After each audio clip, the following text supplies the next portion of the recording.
Nabi Idris adalah keturunan keenam dari Nabi Adam.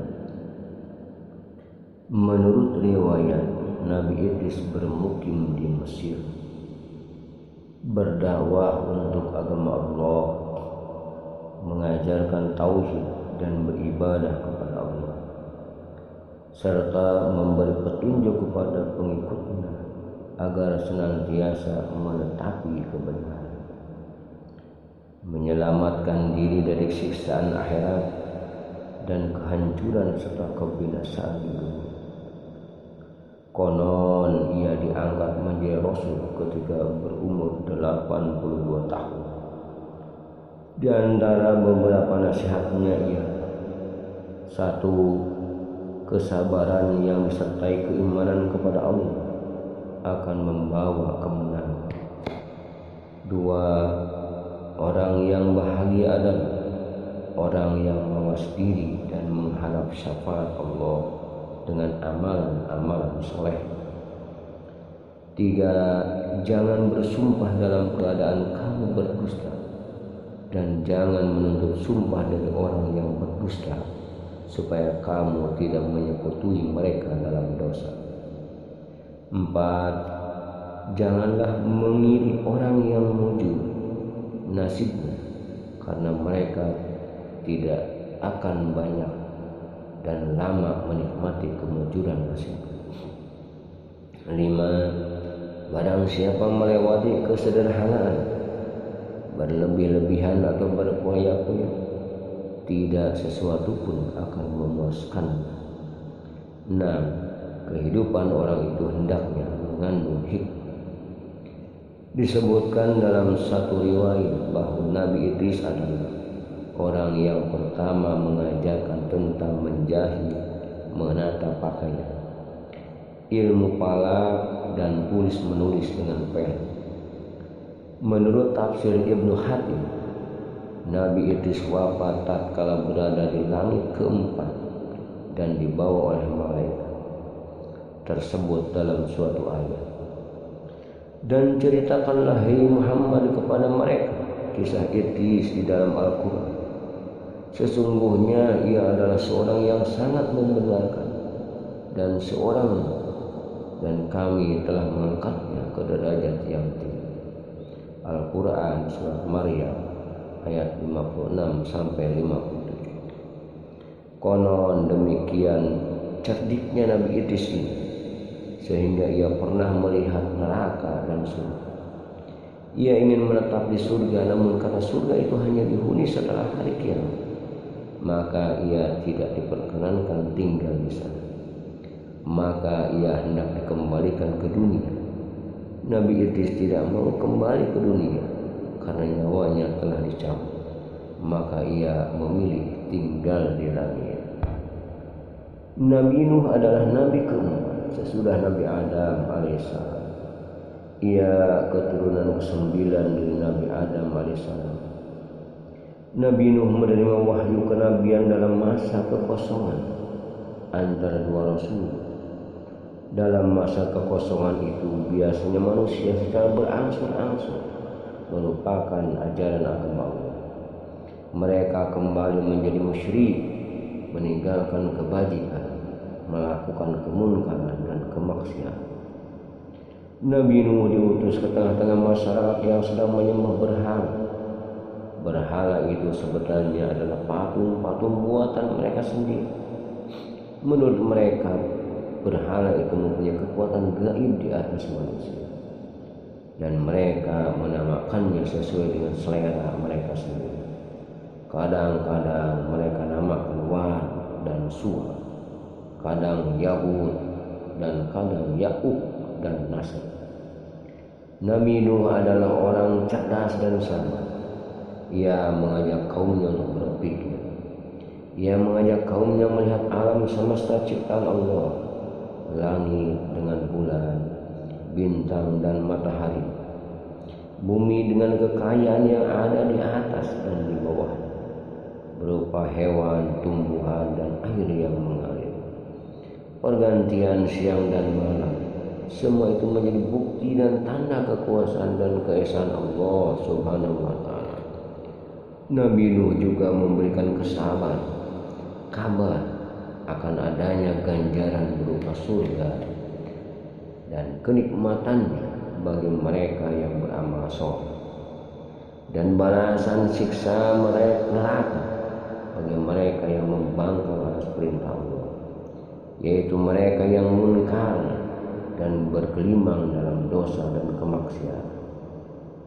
Dakwah Nabi Nuh dilakukan dengan giat siang dan malam, baik secara sembunyi-sembunyi maupun terang-terang.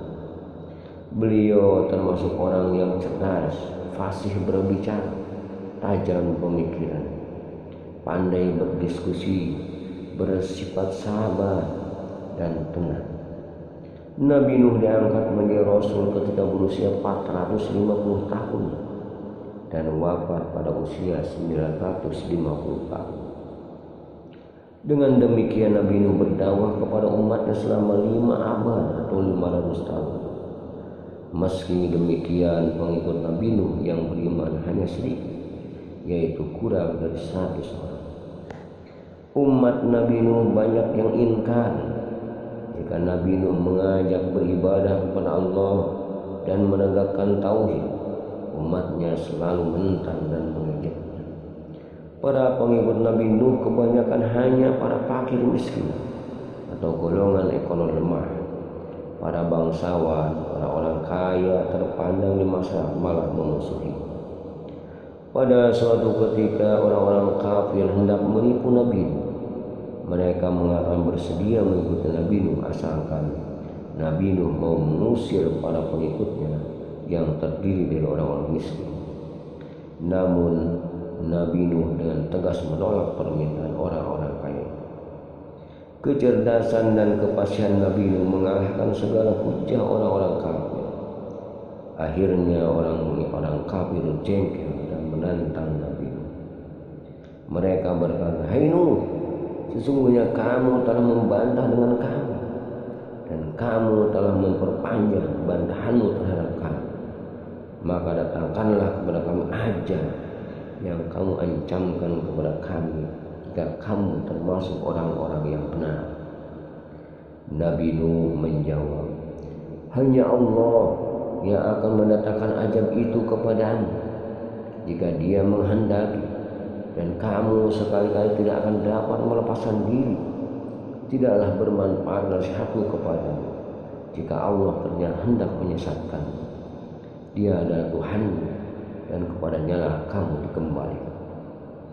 Demikian keterlaluannya kaum Nabi Nuh itu mengingkari ajaran Allah.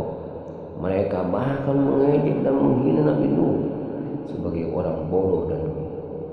Namun Nabi Nuh sebagai utusan Allah tetap melaksanakan tugasnya, dan orang-orang kafir makin keras menentangnya.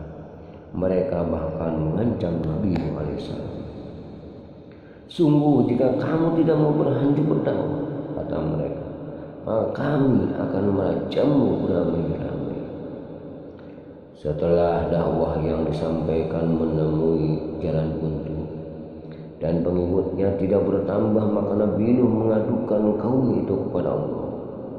Berdoalah Nabi Nuh, "Ya Tuhanku, janganlah Engkau biarkan seorang pun di antara orang-orang kafir tinggal di atas permukaan bumi. Sesungguhnya jika Engkau biarkan mereka tinggal, niscaya mereka akan menyesatkan hamba-hamba, dan mereka tidak akan melahirkan selain anak yang berbuat maksiat lagi sangat kafir." Allah mengabulkan doa Nabi Nuh. Allah memberi petunjuk agar Nabi Nuh membuat kapal yang sangat besar. Dengan perahu itu Nabi Nuh dan kaumnya yang beriman akan selamat, sedang kaumnya yang ingkar akan ditenggelamkan dengan banjir yang sangat besar, sehingga tak seorang pun dari mereka ada yang selamat. Semua akan binasa. Selagi Nabi Nuh dan pengikutnya membuat kapal di atas bukit, kaumnya yang ingkar mengolok-olok dan mengejek. "Lihat, Nuh semakin gila saja. Masa kemarau panas begini membuat perahu di atas bukit lagi? Sungguh dia sudah miring otak." Di antara mereka bahkan ada yang berani buang kotoran di dalam kapal yang belum selesai dibuat itu. Tentu hal itu mereka lakukan ketika Nabi Nuh dan pengikutnya sedang tidak ada di tempat pembuatan kapal. Namun akibatnya perut mereka yang buah kotoran itu menjadi sakit. Tak seorang pun bisa menyembuhkannya. Dengan merengek-rengek mereka minta Nabi Nuh untuk mengobatinya. Nabi Nuh hanya menyuruh mereka membersihkan kapal yang mereka kotor. Sesudah itu mereka pun sembuh dari penyakit perut. Sesuai dengan wahyu Allah, Nabi Nuh mengajak kaumnya masuk ke kapal yang telah selesai dibuat. Nabi Nuh juga membawa berbagai pasang binatang dalam kapalnya itu. Tidak berapa lama sesudah Nabi Nuh dan pengikutnya yang beriman masuk kapal, maka langit yang tadi cerah berubah menjadi hitam, mendung, tampak tebal sekali. Diiringi angin kencang yang mulai berhembusan bersamaan dengan turunnya hujan lebat. Air dari dalam bumi memancar pula ke permukaan. Hujan turun dengan lebatnya. Belum pernah ada hujan turun selebat ini. Bagaikan dicurahkan dari atas langit. Rumah-rumah mulai terendam air. Angin kencang dan badai menambah kepanikan semua orang.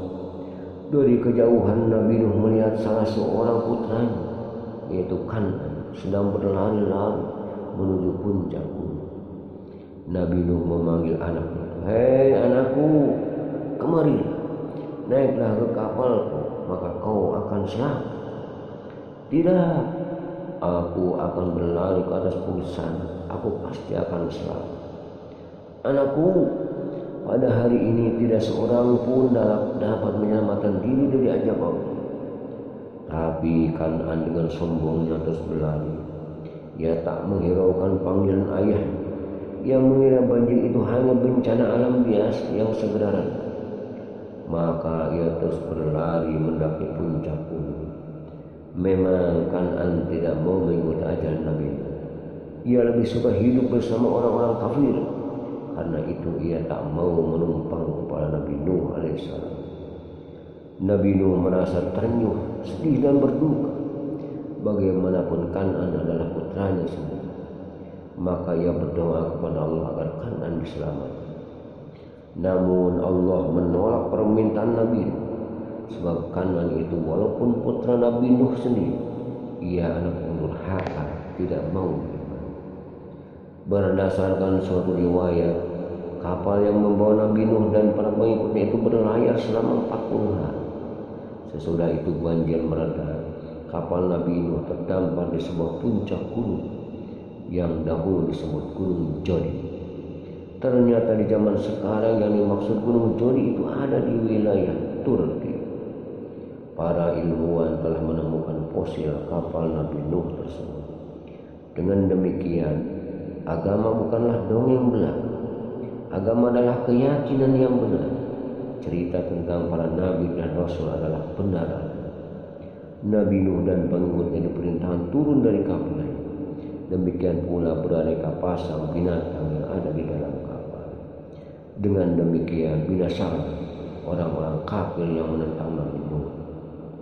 Hanya para pengikut Nabi Nuh yang hidup dan menempati bumi sebagai penghuninya. Wallahu a'lam bishawab.